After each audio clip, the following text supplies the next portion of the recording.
Hello everyone, ভিডঙ্কা.com ওয়েবসাইটে তোমাদের সবাইকে স্বাগত জানাই। আমি সৌরভ দে, তোমাদের ম্যাথ টিউটর। এখানে দেখো যে প্রশ্নটি দেওয়া রয়েছে, আমাদের এখানে এ একটি সেট দেওয়া আছে যাতে তিনটি এলিমেন্ট রয়েছে 1 2 3 এবং এ সেটের উপর একটি সম্বন্ধ দেওয়া আছে আর।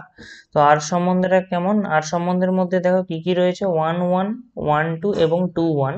তাহলে আমাদেরকে আর সম্বন্ধটি কি হবে? সসম হবে, না প্রতিসম হবে, না সংক্রমণশীল হবে, না এর মধ্যে কোনোটি হবে না, সেটা আমাদেরকে যাচাই করে লিখতে বলা হচ্ছে। তো এবারে আমি প্রথমে দেখি এটা সসম কিনা। এবারে সসম সম্বন্ধ কি না, সসম সম্বন্ধ হতে গেলে আমাকে দেখাতে হবে যে প্রত্যেকটা এ বিলংস টু এ এর জন্য এ কমা এ বিলংস টু আর হবে। তো দেখতে পাচ্ছি আমাদের দেখো 1 এর জন্য 1 কমা 1 বিলংস টু আর রয়েছে, কিন্তু যখন আমাদের এর মানটা আমরা 2 নেব, ঠিক আছে, তখন দেখো 2 কমা 2 এটা তো আর এর মধ্যে নেই। আবার যদি আমরা 3 কমা 3 দেখি, সেটাও আর এ নেই। তার মানে কি না, আর আর আরটা সসম সম্বন্ধ নয়। এটা হয়ে গেল আমাদের প্রথম পার্ট।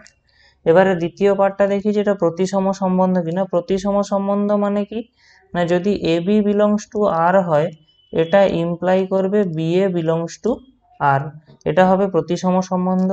তো দেখো এখানে আমাদের 1 1 বিলংস টু আর আছে, তাহলে এখান থেকে তো আমরা সবসময় 1 1 বিলংস টু আর দেখাতে পারবো। এবার দেখো এখানে রয়েছে 1 2 বিলংস টু আর, এখান থেকে আমরা দেখো আবার 2 1 বিলংস টু আর হবে। দেখো 2 1 ও আর এ আছে, 1 2 আর আছে। তার মানে এখান থেকে আমরা বলতে পারছি আর একটা প্রতিসম সম্বন্ধ হবে। ঠিক আছে, এবারে আরটা সংক্রমণশীল না সংক্রমণশীল নয় সেটা চেক করি। দেখো সংক্রমণশীল সম্বন্ধক মানে কি, এ বি বিলংস টু আর যদি হয় এবং বি সি বিলংস টু আর হয়, তাহলে এটা ইমপ্লাই করবে এ কমা সি বিলংস টু আর হবে।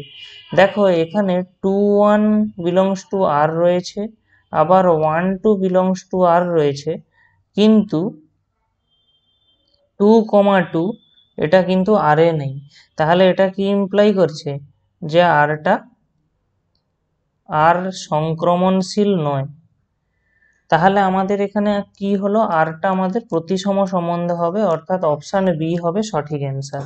ভিডঙ্কা.com ওয়েবসাইটে ম্যাথটি দেখার জন্য অসংখ্য ধন্যবাদ জানাই। এরকমই নানা প্রশ্ন তাদের সমাধানের জন্য আমাদের ওয়েবসাইটটি ভিজিট করো।